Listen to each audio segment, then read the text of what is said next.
എല്ലാവർക്കും നമസ്കാരം. ഇന്ന് ചെയ്യുന്നത് വഴുതനങ്ങ ഉപയോഗിച്ചിട്ടുള്ള ടേസ്റ്റി ആയിട്ടുള്ള ഒരു മെഴുക്ക് വരട്ടിയുടെ റെസിപ്പിയാണ്. ഇതിനു വേണ്ടിയിട്ട് അധികം മൂത്ത് പോകാത്ത വഴുതനങ്ങയാണ് കൂടുതൽ നല്ലത്. വഴുതനങ്ങയൊക്കെ ഇവിടെ മുറിച്ചെടുത്ത് വെച്ചിട്ടുണ്ട്. മുറിച്ചതിന് ശേഷം ഇത് കഴുകേണ്ട ആവശ്യമില്ല. കഴുകിയിട്ടുണ്ടെങ്കിൽ ഇതിൻ്റെ അകത്തേക്ക് വെള്ളമൊക്കെ കയറാനുള്ള ഒരു സാധ്യതയുണ്ട്. ചെറുതായിട്ട് മുറിച്ചെടുത്ത വഴുതനങ്ങ ഇനി ഒന്ന് നന്നായിട്ടൊന്ന് വറുത്തെടുക്കാം. ഇതുപോലെ ആദ്യം തന്നെ ഒന്ന് എണ്ണയിൽ വറുത്തെടുക്കുകയാണെങ്കിൽ സാധാരണ നമ്മൾ മെഴുക്ക് വരട്ടിയൊക്കെ ഉണ്ടാക്കുന്നതിനേക്കാൾ ഒന്നും കൂടെ നല്ല ടേസ്റ്റി ആയിട്ട് കിട്ടും. ഇതിൻ്റെ കളർ മാറുന്നത് വരെ ഒന്ന് വറുത്തെടുക്കണം. ഇതുപോലെയുള്ള മെഴുക്ക് വരട്ടി ഉണ്ടാക്കുമ്പോൾ 1-2 ഉരുളക്കിഴങ്ങും കൂടി ഇതുപോലെ വറുത്ത് ചേർക്കുകയാണെങ്കിൽ നല്ല ടേസ്റ്റ് ആയിരിക്കും. ഓരോരുത്തരുടെ ഇഷ്ടത്തിനനുസരിച്ച് ചെയ്യുക. ഇവിടെ ഇപ്പോൾ വഴുതനങ്ങ ഒരു സെറ്റ് വറുത്തെടുത്തിട്ടുണ്ട്. കുറച്ച് ബ്രൗൺ കളർ ആവുന്നത് വരെ വറുത്തെടുക്കുന്നുണ്ട്.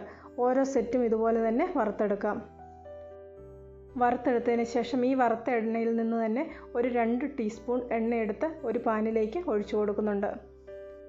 അടുത്തതായിട്ട് ചെയ്യുന്നത് ഇതിലേക്ക് കുറച്ച് കടുക്, പെരുംജീരകം, സാധാരണ ജീരകം, കുറച്ച് ഉലുവ, ഇത്രയും സാധനങ്ങൾ കൂടെ ചേർത്തൊന്ന് പൊട്ടിച്ചെടുക്കാം. കടുകും ഉലുവയും പെരുംജീരകവും ജീരകവും ഒക്കെ ഇതുപോലെ പൊട്ടിച്ചെടുക്കുമ്പോൾ നല്ലൊരു ടേസ്റ്റ് കിട്ടും.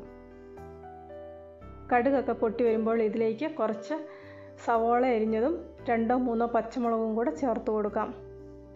സവോളയൊക്കെ പെട്ടെന്നൊന്ന് വഴന്ന് കിട്ടാൻ വേണ്ടി കുറച്ച് ഉപ്പും കൂടെ ചേർത്ത് കൊടുത്തിട്ടുണ്ട്. ഇനി ഇതിലേക്ക് കുറച്ച് കറിവേപ്പിലയും കുറച്ച് ഇഞ്ചി വെളുത്തുള്ളി പേസ്റ്റും കൂടെ ചേർത്ത് കൊടുക്കുന്നുണ്ട്.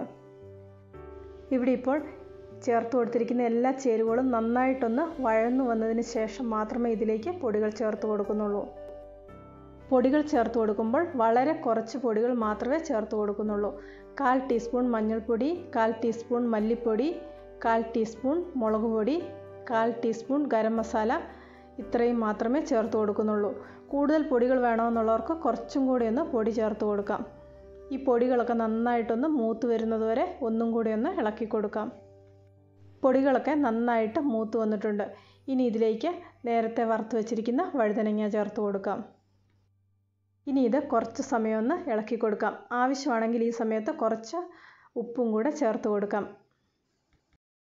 ഇവിടെ ചേർത്തിരിക്കുന്ന ചേരുവകളൊക്കെ നന്നായിട്ടൊന്ന് സെറ്റാകുന്നത് വരെ കുറച്ച് സമയം ഒന്ന് ഇളക്കി കൊടുക്കുകയോ കുറച്ച് സമയം ഒന്ന് മൂടി വെക്കുകയോ ഒക്കെ ചെയ്യാം.